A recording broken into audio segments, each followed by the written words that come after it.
سيدنا ومولانا محمد وعلى آل سيدنا ومولانا محمد وبارك وسلم عليه۔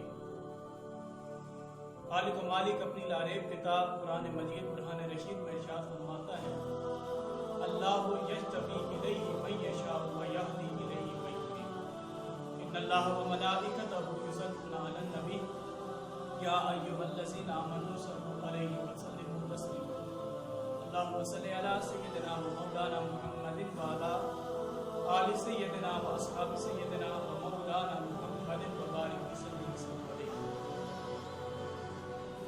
حاضرین عزیز انتخاب، میں صاحبزادہ غلام معین الدین صابری جامعہ اسلامیہ فیض القرآن کے پلیٹ فارم سے آپ احباب کی خدمت میں حاضر ہوں۔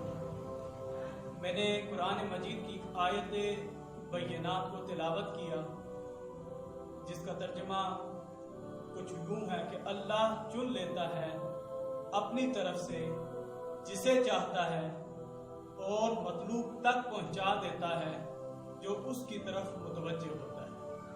اللہ یجتبی الیہ من یشاء ویہدی الیہ من ینیب۔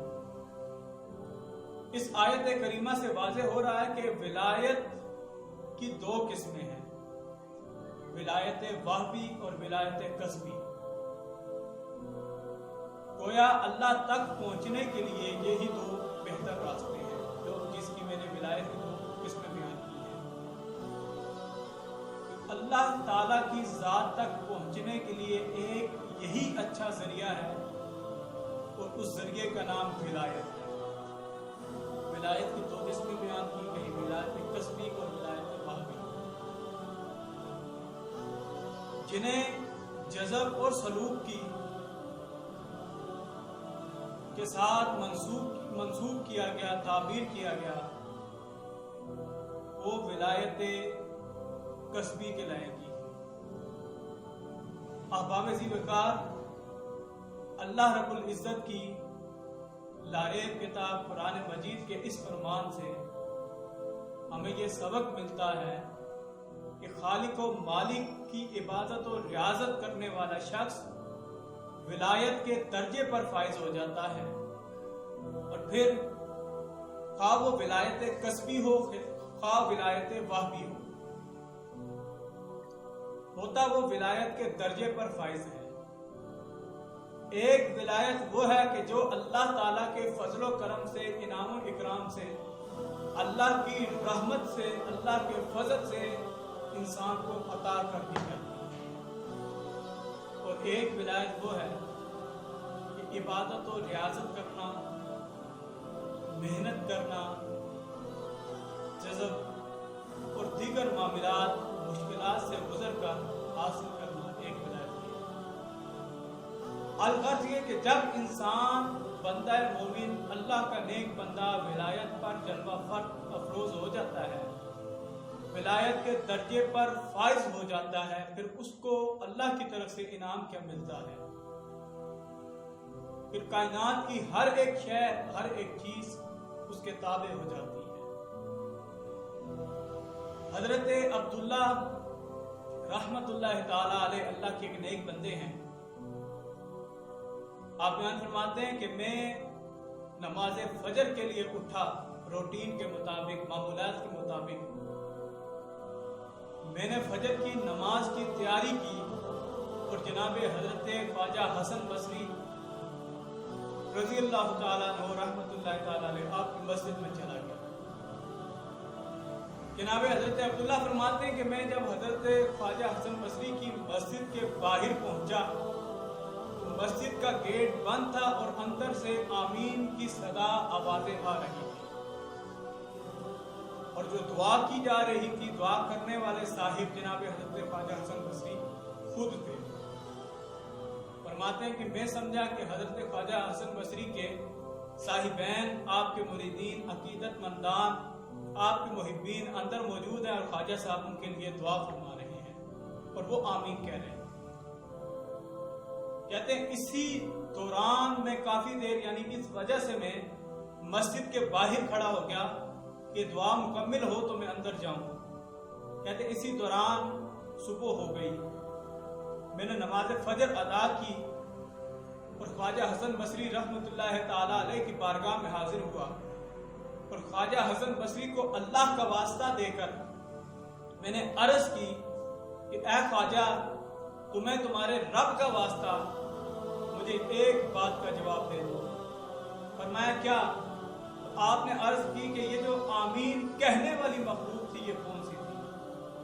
حضرت خواجہ حسن بصری رحمت اللہ تعالی علیہ آپ فرماتے ہیں کہ اگر تم اس بات کو کسی اور تک نہ پہنچاؤ، یعنی کسی اور کو نہ بتاؤ، اور اس بات کا تم مجھ سے وعدہ لو، تو میں تمہیں یہ بات بتا دیتا ہوں کہ آمین کہنے والی مخلوق کون تھی۔